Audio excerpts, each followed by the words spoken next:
மக்கள் அனைவருக்கும் வணக்கம். அயலகத்தில் வாழக்கூடிய தமிழர்களுக்காக நலவாரியம் ஒன்று அறிவிச்சு அது மூலியமா சில காப்பீட்டு திட்டங்களை அறிவிச்சிருந்தாங்க. அதை பற்றி தான் இந்த காணொலியில் பார்க்க போகிறோம்.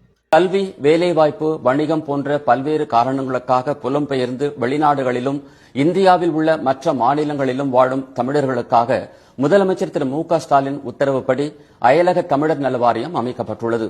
அதில் உறுப்பினராக இருக்கும் வெளிநாடு வாழ் தமிழர்களுக்காக பல்வேறு திட்டங்களையும் அயலக தமிழர் நலத்துறை அறிவித்துள்ளது. இந்த காணொலியில சொன்ன மாதிரி அயலகத்தில் வாழ்ந்த தமிழர்களா இருந்தாலுமே நீங்க அதுல உறுப்பினரா இருக்கணும். இருந்த போதிலும் தான் உங்களுக்கு இந்த திட்டங்கள் பயனளிக்கும். இது தொடர்பாக வெளியிட்டுள்ள அறிக்கையில் 3 ஆண்டுகளுக்கு ஒருமுறை ரூபாய் 395 செலுத்தினால் 5 லட்சம் ரூபாய்க்கும், ரூபாய் 700 செலுத்தினால் 10 லட்சம் ரூபாய்க்குமான 2 காப்பீட்டு திட்டங்கள் மூலம் வெளிநாடு வாழ் தமிழர்கள் பலன் பெறலாம் என்று கூறப்பட்டுள்ளது. இது எப்படி இருக்குன்னா, ஆஃபர் கொடுப்பாங்கல்ல கடையில், 1/4 கிலோ வாங்கினா 15 ரூபான்னு, 1/2 கிலோ வாங்கினா 25 ரூபாய்க்கு எடுத்துக்கோங்க, அந்த மாதிரி ஆஃபர் இது. புற்றுநோய், சிறுநீரக பாதிப்பு, பக்கவாதம் உள்ளிட்ட 13 வகை நோய்களுக்கான தொடர் சிகிச்சை பெறுவோருக்கு மருத்துவ காப்பீடு வழங்கும் திட்டங்களும் அறிவிக்கப்பட்டுள்ளன.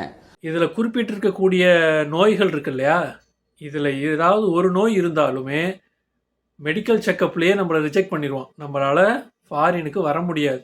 ஆனால் இவங்க சொல்கிறது இந்த நோயெல்லாம் இருந்தால் ஃபாரினில் இருக்கிற தமிழர்கள்லாம் இதை பயன்படுத்திக்கலாமா.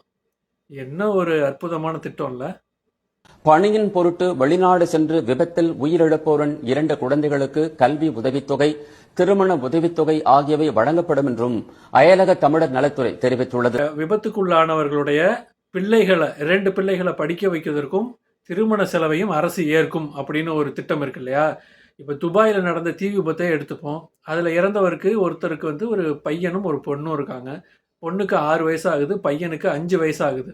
இப்போ இவங்க 2 பேரும் படிக்கிறதுக்கு மட்டுமே பள்ளிக்கூடத்துக்கு 12 வருஷமும், மேல்நிலை படிப்புக்கு 4 வருடங்கள் எடுத்துக்கிட்டால் கூட 16 வருஷம் இருக்குது. இதுக்குள்ளேயே 3 தடவை ஆட்சி மாற்றம் வந்துடும். இதில் நீங்கள் எப்போ ஆட்சி அமைப்பீங்கன்னு யாருக்குமே தெரியாது. நீங்கள் கொண்டு வந்த திட்டத்தை அடுத்தவங்க ஆதரிப்பாங்களான்னு தெரியாது. ஆனால் நாங்கள் இதுக்கு பணம் கட்டணும். இந்த பெண் பிள்ளைக்கு திருமணம் பண்ணி வைக்கிறது, இந்த 6 வயசு பொண்ணுக்கு 26 வயசில் திருமணம் செய்கிறாங்கனாலே 20 வருஷம் இருக்குது. இதுக்கிடையில் 4 தடவை ஆட்சி மாற்றம் நடக்கும். இதை நீங்கள் மனசில் வச்சுக்கிட்டு அந்த பொண்ணுக்கு நீங்கள் திருமணம் பண்ணி வைப்பீங்க.